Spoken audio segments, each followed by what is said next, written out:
कभी गम न देना, कभी गम न देना देना, मोहनी मुरली वाले प्यारी तेरे वाले मुझे प्यारी थी।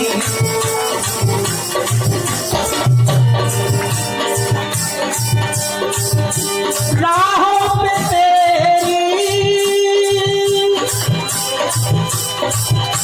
चलते रहेंगे, गिर गिर कर भी संभलते रहेंगे।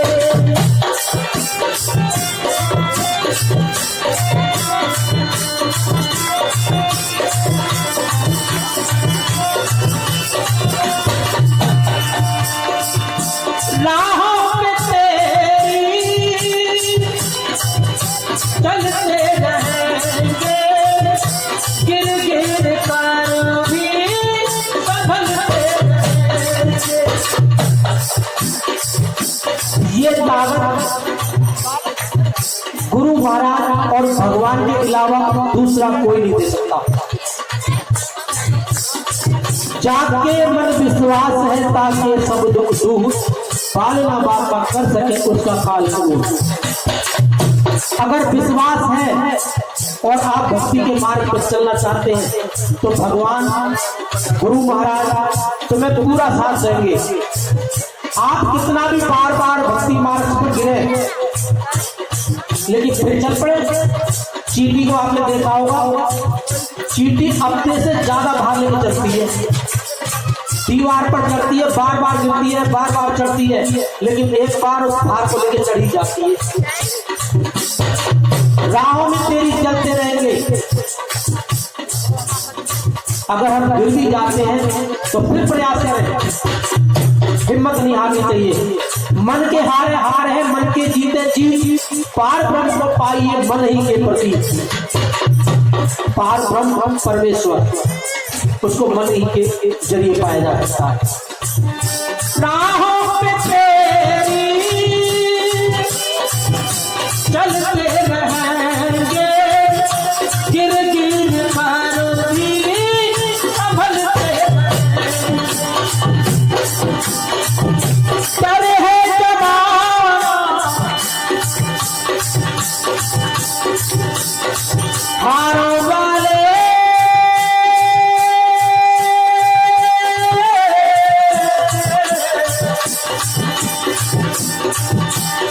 मुरली वाले,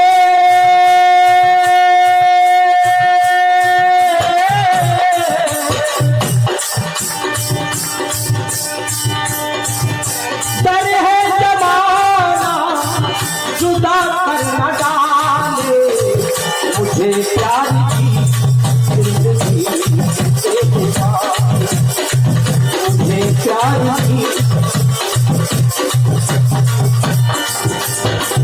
कभी गम न देना तेरा, कभी गम न देना तेरा, मोहन मुरली वाले मुझे प्यार की जिंदगी तेरे पास, मुझे प्यार की।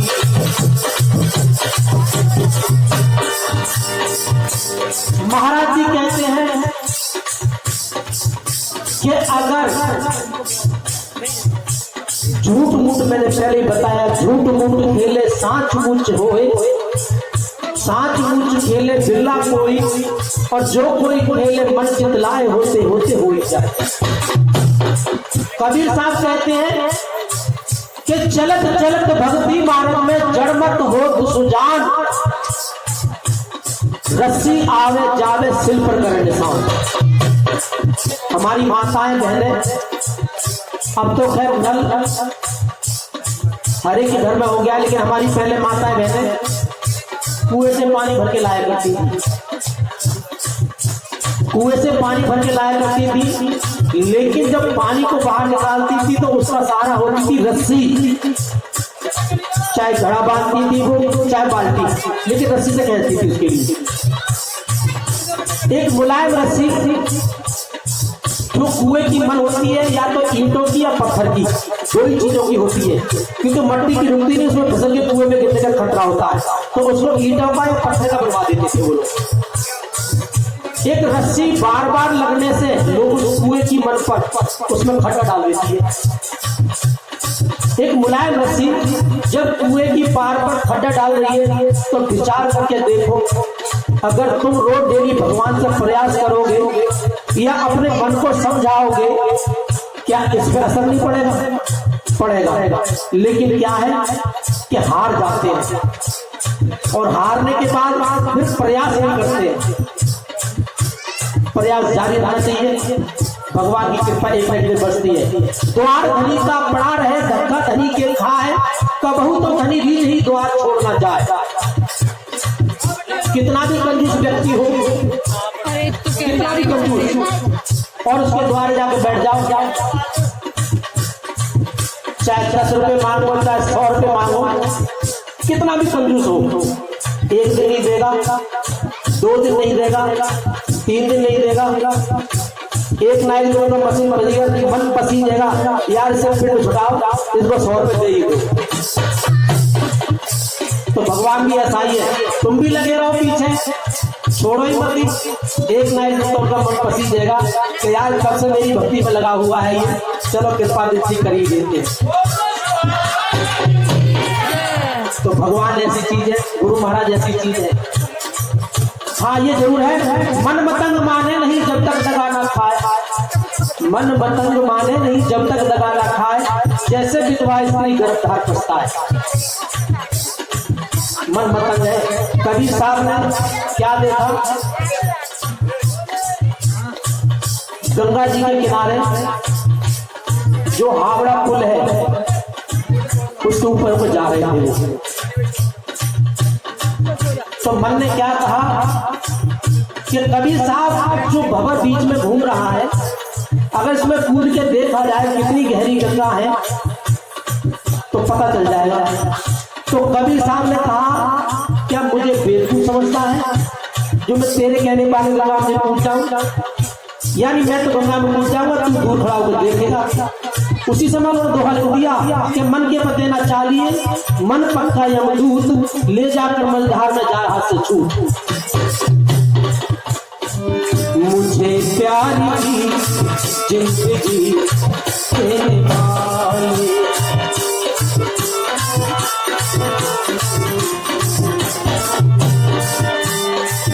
कभी गम न देना देना अम्बाले वासी,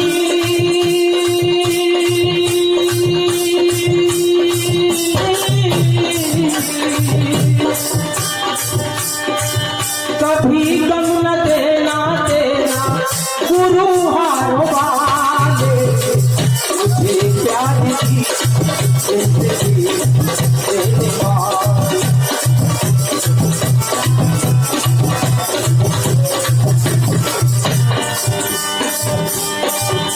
तो ना जाने कौन सी कशिश तुम्हारी तस्वीर में नजर आती है, जिसकी दशा देखो वही तुम पर बेला नजर आती है। इतना सिला तो प्यार का ये गरीब नवाज दे, इतना सिला प्यार का, मैं तुमसे प्यार करता हूँ, तुम्हारी पूजा करता हूँ, इसी का थोड़ा सा सिला एक गरीब नवाज, यानी गरीबों की अरदास, उनकी विनती, उनकी पूजा स्वीकार करने वाले प्रभु। इतना सिला तो, इतना सिला तो प्यार का ये गरीब नवाज दे,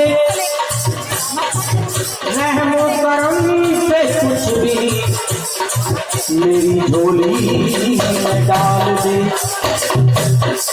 अपनी दया दृष्टि, अपनी कृपा दृष्टि, अपनी नजर इनायत से जो भी जल डालना है मेरी झोली में डाल दीजिए। ना मांगो में सोना चांदी, ना मांगू महल अटारी, तेरी प्रीत में डूबा रहे ये तेरा दास भंडारी, मुझे प्यारी जिंदगी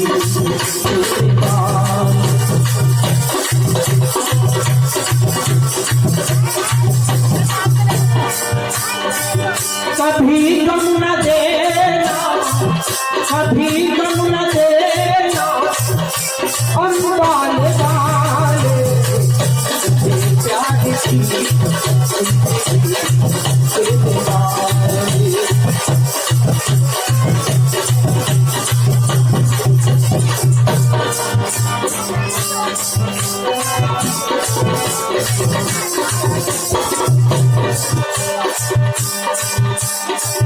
जमाने में तुमसे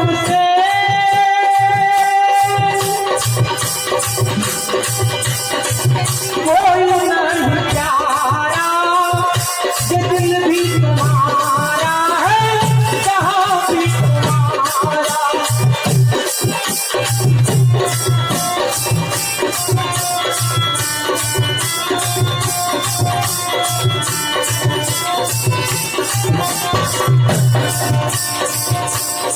जमाने में तुमसे कोई हमें प्रिय है ही नहीं। आश्रम छोड़ने से पहले हिमाचल का, उससे पहले महाराज जी ने हमें कहा, कई सेवादार इस बात की गवाही है कि तुम जाके चंडीगढ़ का आश्रम संभाल लो। तो हमने उनसे कहा कि हमने तुमसे प्रेम किया है, आज हम थोड़ी प्रेम किया है, हम आपके दीवाने हैं। अरे धन-दौलत के हमारे घरों बखेरी है, इसके पीछे थोड़े दीवाने हुए, हम तो आपके पीछे दीवाने हुए। लेकिन महाराज जी ने ऐसा रास्ता निकाल ही दिया कि हमें दूर कर ही दिया। अब ये नहीं है कि हमें दूर करने के बाद वो भूल गए, ना। शिष्य गुरु की आत्मा मानी गई है और गुरु शिष्य की देह। शिष्य जो है गुरु महाराज जी का शरीर, वो कहते हैं काहे को अलग लगावे जाई में लख ले, दोनों एक है। चाहे शिष्य पर कितनी विपदा आ जाए, शिष्य कितना भी दूर हो जाए, चाहे पात की हो जाए, लेकिन गुरु के दिल से उसकी याद नहीं जाती है और न ही चेले के दिल से जाती है। जरा विचार करके देखो, आपने किसी सच्चा प्रेम किया है? जैसे एक लड़की एक लड़का आपस में प्रेम कर लेते हैं और वो एक दूसरे को देखे बगैर रह ही नहीं सकते अगर प्रेम किया है तो। लेकिन इसे कहते हैं मिजाजी इश्क, यानी देखी देखा मिजाज में इश्क हो गया, प्रेम हो गया आपस में। लेकिन जिन्होंने जानबूझ के प्रेम किया है, चाहे भगवान से चाहे गुरु से, ये कैसे टूट सकता है? ये तो प्रेम, कभी साहब कहते हैं कि ये तो प्रेम, ये तो घर है प्रेम का खाला का गरमा, शीश काट जो सिर करे वो घुसे इस गरमा। वो कहते हैं कि शीश काट कर पहले इस दरबार में आओ। जब गुरु महाराज जी इतनी बात कह दे रहे हैं तो चेला कैसे पीछे सकता है? हाँ, अगर सिर है तो हमारे गुरु महाराज जी कहते हैं कि अपने घर में रहो, माँ बाप की सेवा करो, कम से कम इतनी बहुत बड़ी बात नहीं, माँ बाप की सेवा करो तो उसी का पुण्य बहुत मिलेगा। इस पर थोड़ी सी बात हमारी माताएं बहनें, मैं हर बार इस बात को कहीं भी जाते हैं जरूर कहते हैं, जब स्त्री बच्चे को पैदा करती है, जन्म देती है, तो शास्त्र ये कहता है कि उसके प्राणों से बीत जाती है। शास्त्र ये कहता है कि उसका दोबारा जन्म होता है। लेकिन किसके लिए सहती है इतना कष्ट? वो अपने बच्चे के लिए, अपने बच्चे के लिए कष्ट सहती है।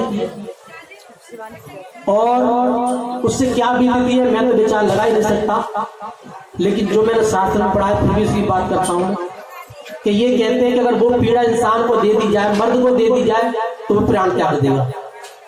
कितनी पीड़ा होती है वो। शास्त्र कहता है कि मर्द के लिए 45% दर्द सहने की ताकत होती है और स्त्री के लिए 55%, 10% फालतू। लेकिन जब बच्चा सामने आता है तो अपना सारा दुख भूल जाती है और उस बच्चे के प्रेम में डूब जाती है। उसको ये नहीं पता मेरे शरीर से क्या बीती है। अपना प्यार दुलार उस बच्चे पर लुटा देती है, दूध पिलाती है, उसको छुपाती है, अपना दुख भूल जाती है।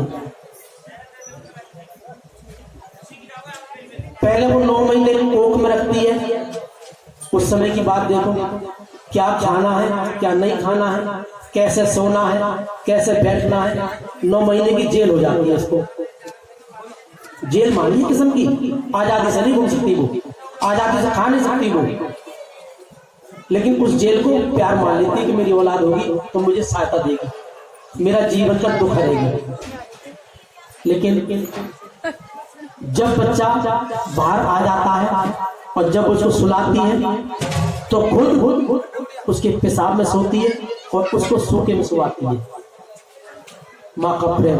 खुद बीमार होती है, बीमार होने के बावजूद भी उसके पेशाब में सो जाती है कि मैं बीमार हो जाऊं कोई बात नहीं है, मेरा बालक सही सलामत रहे। लेकिन धिक्कार है ऐसी औलाद को जो अपने माँ बाप की सेवा में ध्यान नहीं लगाती है। जैसे वो अपने माँ बाप को भूले बैठी है, भगवान मुझसे क्षमा नहीं करता है। क्यों नहीं करता है?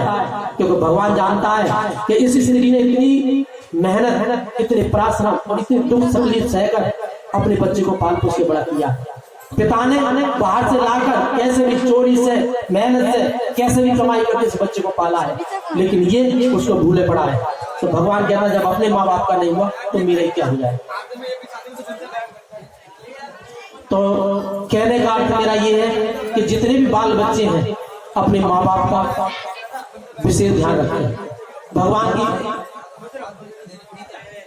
पूजा करने के लिए हमसे एक बार महाराज जी ने कही तुम महात्मा बनना चाह रहे हो, अच्छी बात है। पहले तो महाराज जी ने हमें 3 साल नामदान नहीं दिया, 3 साल भटकाया मात्र नामदान देने के लिए।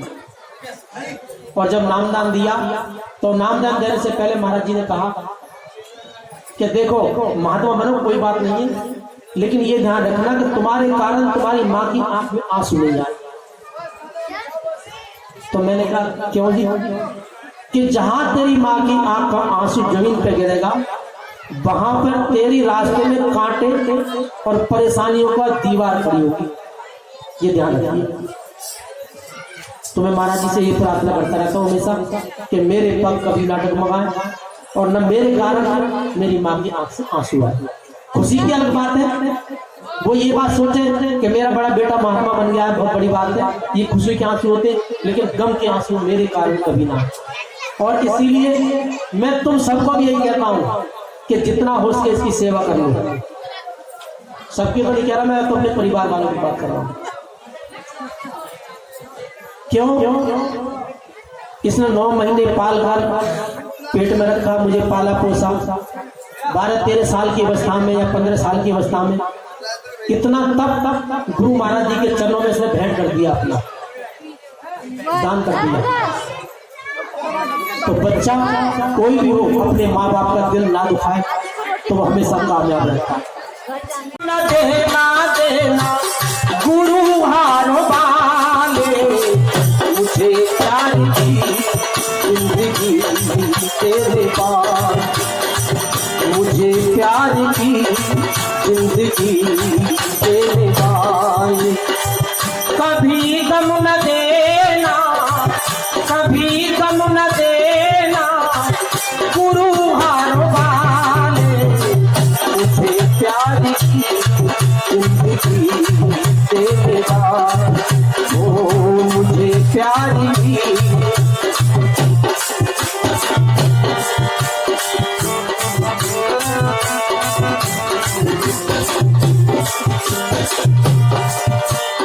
महाराज जी कहते हैं कि मुझे प्यार की जिंदगी देने वाले, मुझे गम का मुंह न दिखाना। और अपने श्री चरणों में और अपनी भक्ति में ऐसा ध्यान मेरा रखना कि दुनिया की मोह माया मुझे भटका ना पाए। मैं तो नादान हूं, नादान ही रहूंगा, लेकिन आप दयावान हैं, दयावान ही रहेंगे। तो दया की नजर मुझे तो सदा बनाए रखना। मुझे प्यार की जिंदगी तेरे पार,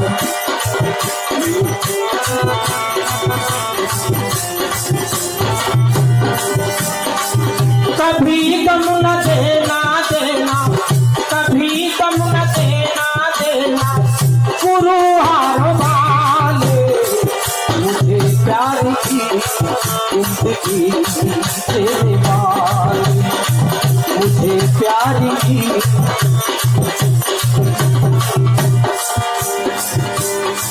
तो मैं भी द्वार पे आ गया,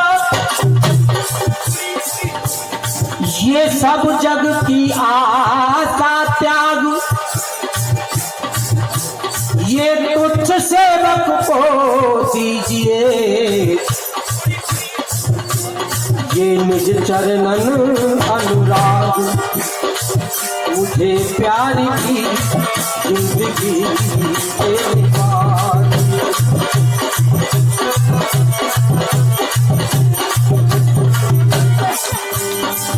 कभी गम न देना, कभी गम न देना, मोहन मुरली वाले।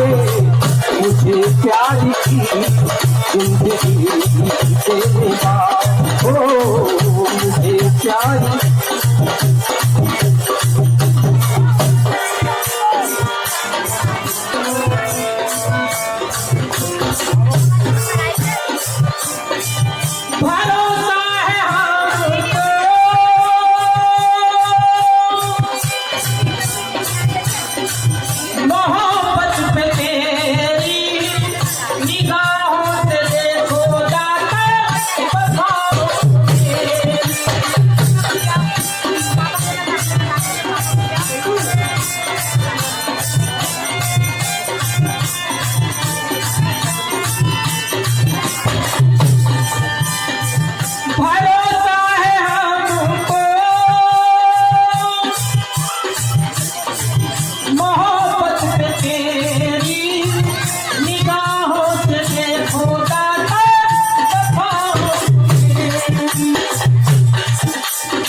मुझे प्यार की और मुझे प्यार की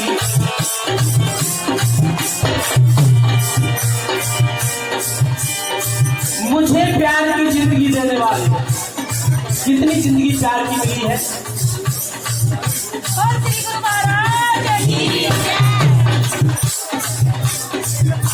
कितनी प्यार की जिंदगी मिली है। ये ना हम किसी काम के कोई ना छूटा छाओ, गुरु हेमानंद की कृपा हुई तो लोग पूछने लगे पाओ।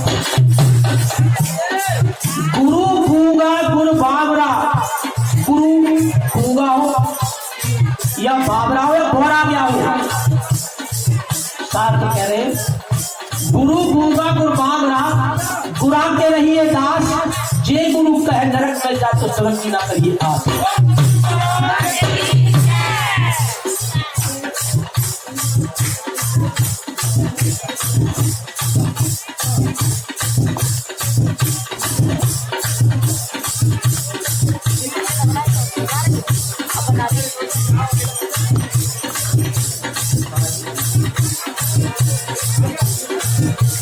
महाराज जी कहते हैं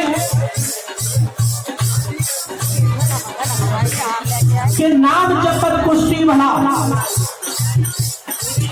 नाम जपत कुश्ती भला, चुई चुई गिरे जो चाँद, यानी जिसको कोड़ हो गया हो वो इंसान बहुत बढ़िया है कि भगवान का नाम ले रहा है। नाम जपत कुश्ती भला, चुई चुई गिरे जो चाँद, कंचन देह किस काम की, जिस हृदय नहीं नाम। आपके पास सुंदरता कितनी भी है, दुनिया आपके पीछे कितनी भी लगी हुई है, लेकिन बिना भगवान के वो किसी काम के नहीं है, क्योंकि उसको इससे कीड़े ही खाएंगे, या अग्नि में जला दी जाएगी, या माटी में दफन कर दी जाएगी, दूसरा भी होगा। लेकिन वो कह रहे हैं अगर जिस इंसान को कोड़ हो गया है, अगर वो भी नाम का जाप कर रहा है तो बहुत भला इंसान है।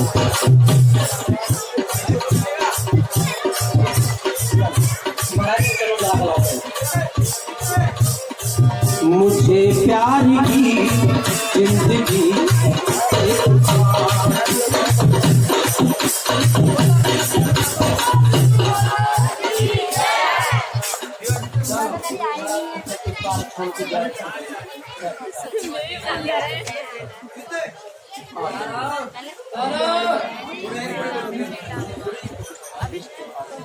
हमसे पूछ लेता। अरे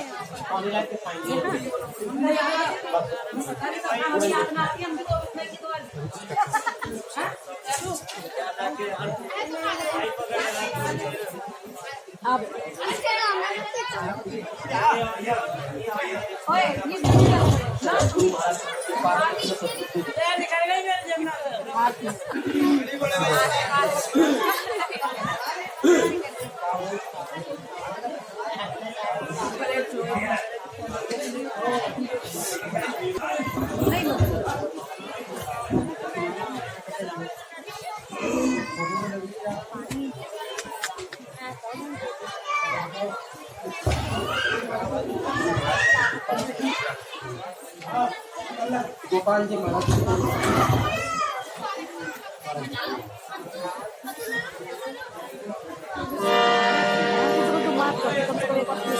मुझे प्यार की जिंदगी देने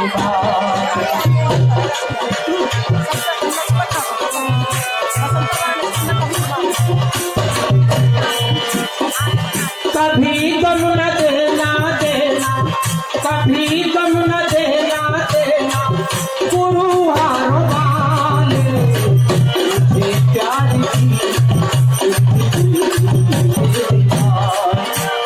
वो मुझे प्यार की। कितनी प्यार की जिंदगी महाराज जी ने दी है। ये नहीं किसी काम के कोई ना छूता छाओ, गुरु हेमानंद की कृपा हुई तो लोग पूजने लगे गुरु बड़ा कृपा। बचपन में जो लोग हमें बुरा भला हमारे यार दोस्त या हमसे बड़े लोग कह जाते थे, आज गुरु कृपा है कि वो हमारे पैरों को हाथ लगाते हैं। कृपा गुरु महाराज।